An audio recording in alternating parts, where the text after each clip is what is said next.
মুফতি আমির হামজার বিরুদ্ধে 100 কোটি টাকার মানহানি মামলা করা হয়েছে।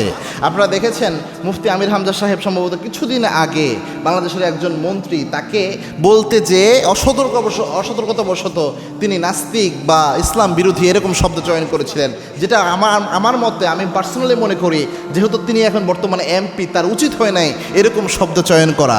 কেননা ওই ব্যক্তি যার ব্যাপারে তিনি শব্দ চয়ন করেছেন তিনি অনেক সময় তার অনেক বক্তব্য ইসলামের বিরুদ্ধে যায় বা মুসলিমদের স্বার্থের বিরুদ্ধে যায় দেখেই মুফতি আমির হামজা ভাই তিনি এইভাবে বলেছেন। তবুও শব্দটা এরকম না হওয়া উচিত ছিল, এটা আলেমরাও পরামর্শ দিয়েছেন তাকে অনেক ক্ষেত্রে। কিন্তু এটার জন্য তার বিরুদ্ধে আপনি মামলা করে দিবেন 100 কোটি টাকার মানহানি মামলা।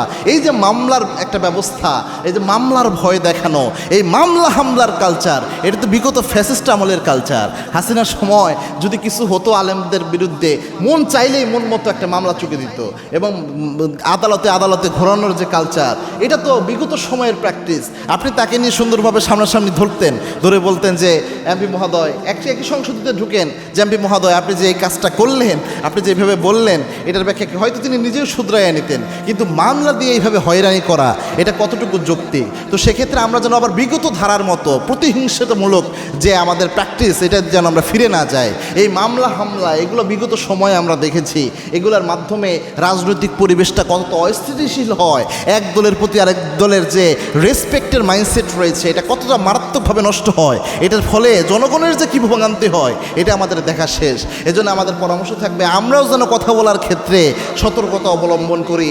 আবার যদি কারো ব্যাপারে কিছু বলা হয়েই থাকে গণতান্ত্রিক স্বাধীনতা হিসেবে, বাড়াবাড়িও যদি হয়ে থাকে, আমরা যারা বিশেষ করে সরকার দলে যারা রয়েছেন আপনারা যেন একটু ধৈর্যের পরিচয় দেন, এক অধৈর্য হয়ে যায়েন না, জনগণের মুখের বাক স্বাধীনতা আপনি দেন। ইউনূস সরকারের আমলে এই যে অন্তর্বর্তীকালীন সরকার ছিল, ইউনূস সরকারকে কী না বলছেন আপনারা, ডক্টর মোহাম্মদ ইউনূস সাহেবকে কত বাজে ভাবে কথা বলতে বলা হয়েছে, কত কিছুই না তাকে বলা হয়েছে, সুদখোর বলা হয়েছে, নাস্তিক বলা হয়েছে, কত কিছু বলা হয়েছে। তিনি তো এভাবে মামলা চুকে দেয় নাই।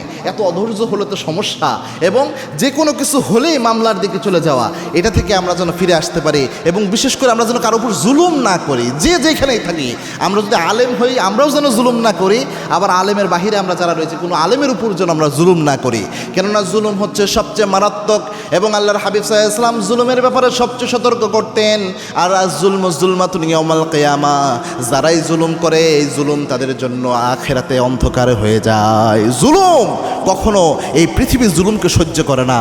যুগে যুগে যারাই জুলুম করে, যারাই মানুষকে হুমকি ধামকি দেয়, মানুষকে হয়রানি করে, তাদেরকে আল্লাহ কোনো না কোনোভাবে বিচ্যুতি করে দেয়।